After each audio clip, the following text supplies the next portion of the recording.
Three Canadians are recovering right now after undergoing the country's first round of tooth and eye surgeries. A warning to some of you, you may find these images hard to look at. This rare procedure has been performed in countries like Australia and the UK for the last 20 years. Earlier this month, three patients with severe corneal blindness were among the first to have the surgery at Vancouver's Mount St. Joseph Hospital. They'll return for a second surgery later this year. Brent Chapman is one of those patients. He joins me now from Vancouver.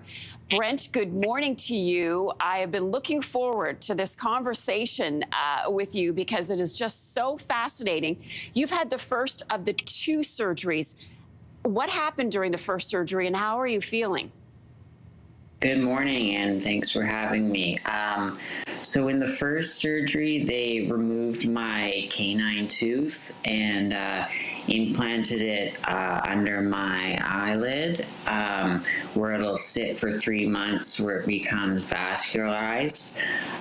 They also removed some oral mucosal tissue, which is the lining of my mouth, and they sort of packed that down around the eye they're going to be working on. And in 3 months' time, they will take the tooth out of the cheek, drill a hole in it, put a artificial cornea lens through the hole, and the tooth is used as like a hard material to hold this lens in the eye for years and years.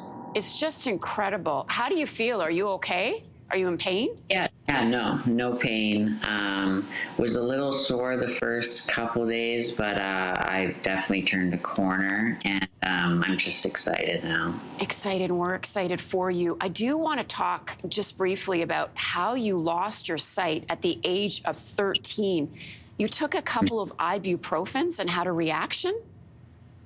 Yeah, I was playing in a basketball tournament, started to feel a little muscle soreness, and yeah, I took the ibuprofen kind of thinking nothing of it, and the severe allergic reaction came on very quickly, and it was very dramatic. I was in a coma for 27 days, and it was quite traumatic, but I was lucky enough to survive and kind of get through that, but the problems with the eyes have persisted since.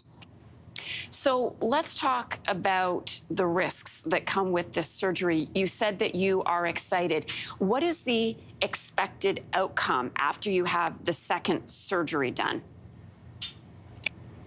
I think the best case scenario is would be 20/20 vision with some restricted sort of field of vision, but I mean 20/20 would be incredible for me. I've been pretty much blind for the last 20 years, so yeah, it would be great.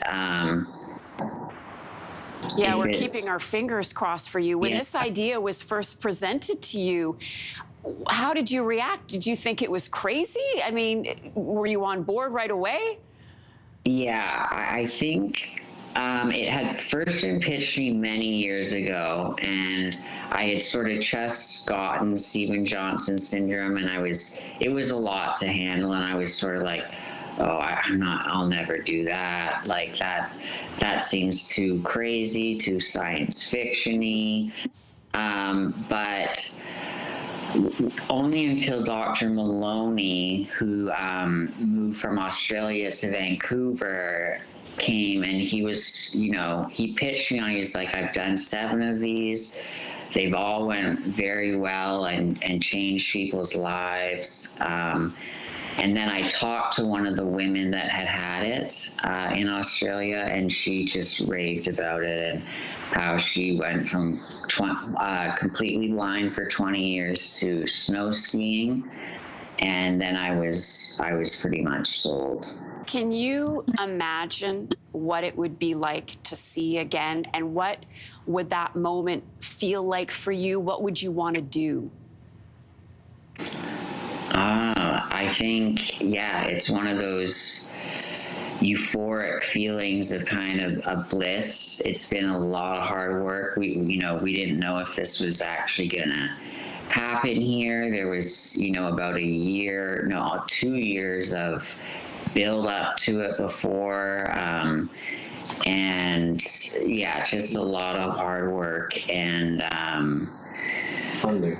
And the funding, yeah, we weren't sure if the funding was going to come through, but luckily enough, the St. Paul's Foundation did a great job, and I thank all the donors that made it happen.